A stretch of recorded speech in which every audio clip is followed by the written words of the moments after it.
राष्ट्रवादी युवा अधिकार मंच द्वारा युवा सांसद एवं महापंचायत का आयोजन।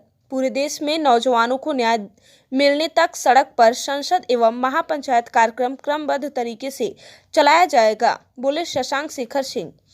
बता दें कि वाराणसी में राष्ट्रवादी युवा अधिकार मंच द्वारा भोजूबीर स्थित यूपी कॉलेज गेट रामलीला मैदान के समीप आयोजित युवा संसद एवं महापंचायत कार्यक्रम की अध्यक्षता कर रहे मंच के राष्ट्रीय अध्यक्ष शशांक शेखर सिंह पुष्कर ने छात्रों, नौजवानों, बेरोजगारों को संबोधित करते हुए कहा कि नौजवानों में जागरूकता लाने एवं उनके अधिकार संरक्षण, संवर्धन, भूमिका भागीदारी को सुनिश्चित कराने तथा उनको शोषण, उत्पीड़न, अन्याय से निजात दिलाने, निःशुल्क व समयबद्ध प्रतियोगी परीक्षाएं एवं गड़बड़ी, अनियमितता व भ्रष्टाचार के लिए संबंधित अधिकारियों की जवाबदेही सुनिश्चित कराने, छात्र संघ चुनाव बहाल कराने, सरकारी संस्थाओं में आउटसोर्सिंग सेवा प्रदाता जैसी कुप्रथा को समाप्त करने, युवा आधारित नीति के तहत राष्ट्रीय युवा आयोग के गठन, कुशल योग्य बेरोजगारों के लिए राष्ट्रीय रोजगार गारंटी जैसे ठोस कार्य योजना बनाए जाने तक प्रदेश के सभी जिलों सहित पूरे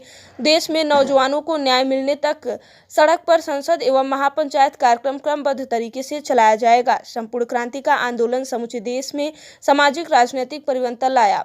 दुर्भाग्यपूर्ण विषय है कि उनके आंदोलन से निकले नेता ही उनके आदर्शों, सिद्धांतों पर चलना तो दूर उनका सम्मान तक नहीं कर पा रहे हैं। लोहिया जी का जिक्र करते हुए कहा कि संसद आवारा और निकम्मा साबित हो चुका है, इसलिए युवाओं को सड़क पर संसद एवं महापंचायत करने की आवश्यकता पड़ी है, क्योंकि 70 वर्षों में सदन में नौजवानों की बात करने वाला अभी तक कोई दल नहीं है, न ही किसी पर भरोसा ही रह गया है।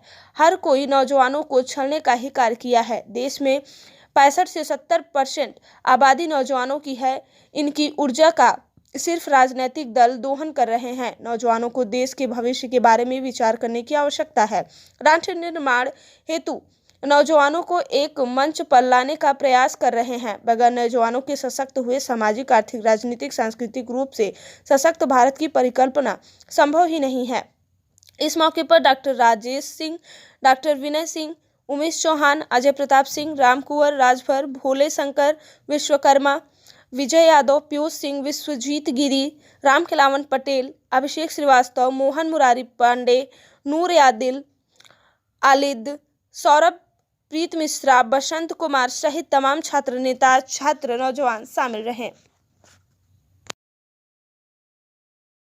उसको एक दलाल संगठन के रूप में संरक्षण देते हैं। करते क्या है कि यूनियन से अपनी बातें मनवाने के लिए अपने तरीके से अपनी एक व्यवस्था प्रायोजित तरीके से चला लेते हैं। अच्छा रही है, इसलिए उनको दिक्कत हो सकती है। ये बताइए, कर्मचारी से लड़ सकता है क्या? लड़ सकता है? कभी लड़ सकता है? आप अपने बड़े अधिकारी से लड़ पाएंगे? बिल्कुल बेबाक बताइएगा। अच्छा, आप लोग ये बताइए, आउटसोर्सिंग में बिना पैसे की एकदम भर्तियां हो रही हैं, आप लोग जान रहे हैं ना, रैंडम इस तरीके से। तो कुछ लोग गुमराह करते हैं, तरह तरह के शिकंजे में लाने की कोशिश करते हैं। तो मैंने उन बुजुर्गों से कहा कि आपका आशीर्वाद चाहिए। आप लोन लेकर के, कर्ज लेकर के, खेती किसानी करके अपने बच्चों को पढ़ाते हैं। मैं समझता हूं आपके दर्द, मैं आपके दर्द को ही कि आपका बुढ़ापा कम से कम ठीक बीत जाए, आपका पढ़ा लिखा योग्य नौजवान नौकरी के लायक हो जाए, मैं इसी की लड़ाई लड़ रहा हूं। दादा, सबसे ज्यादा आशीर्वाद और सहयोग की तो आपकी जरूरत है। हम नौजवानों को मार्गदर्शन की जरूरत है, नहीं तो वर्तमान की जो पीढ़ी है इन राजनीतिक दलों के चंगुल में आ गई। दादा, आप तो बच गए, लेकिन आने वाले समय में आपका लड़का और हम नहीं चेते तो आने वाला समय हम लोगों के लिए बहुत बड़ा चुनौतियों वाला समय होगा। तो तमाम ऐसे बुजुर्ग जो भी दादा हैं, जो लोग बैठे हुए हैं, ये कभी ये न सोचे कि नौजवानों ने एक नया मुहिम चला रखा है, हम बुजुर्गों को दरकिनार कर दिया। ये इसलिए बार बार कह रहा हूं कि लोग एक नैरेटिव तैयार कर देते हैं, निगेटिव नैरेटिव तैयार कर देते हैं, ताकि आपकी आंदोलन, आपकी चीजों को सही तरीके से प्रस्तुत न किया जाने पाए।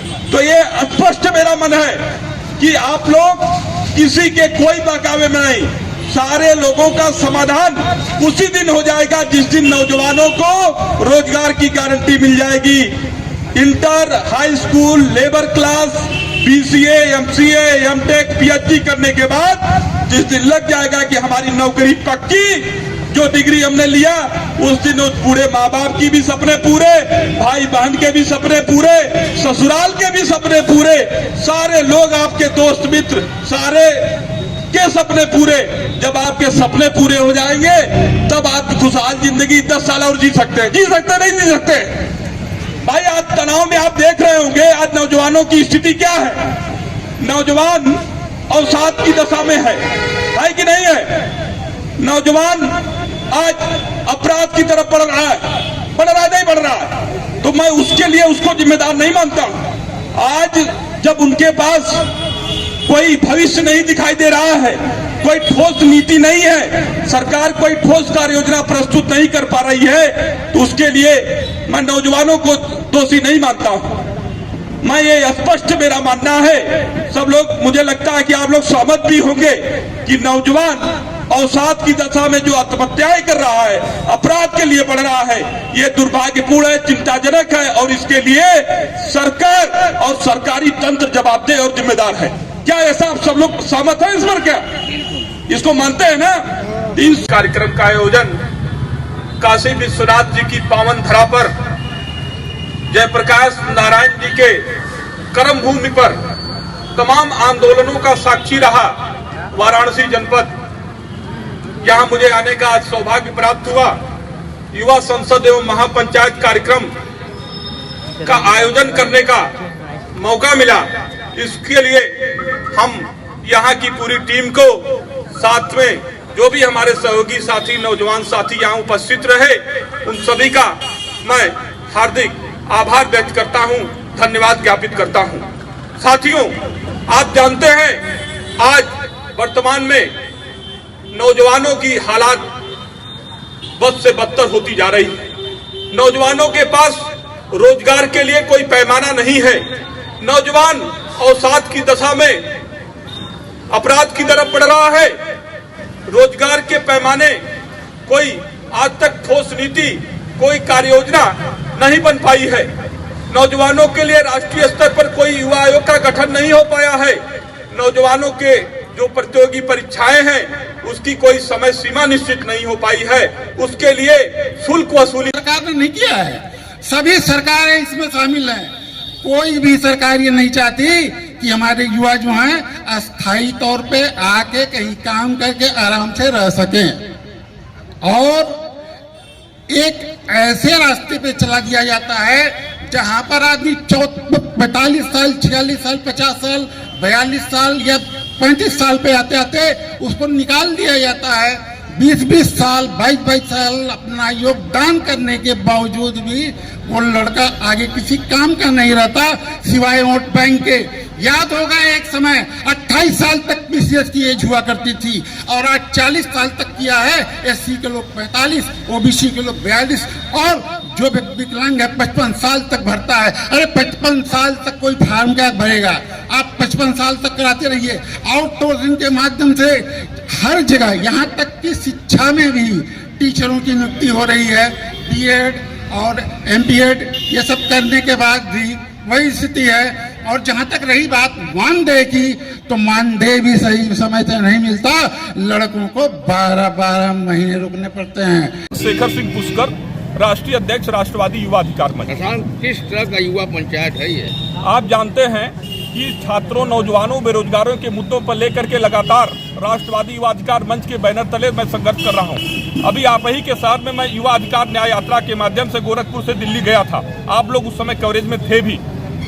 मैं आज युवा संसद एवं महापंचायत की जरूरत इसलिए समझा हूं, नौजवानों की आवश्यकता है।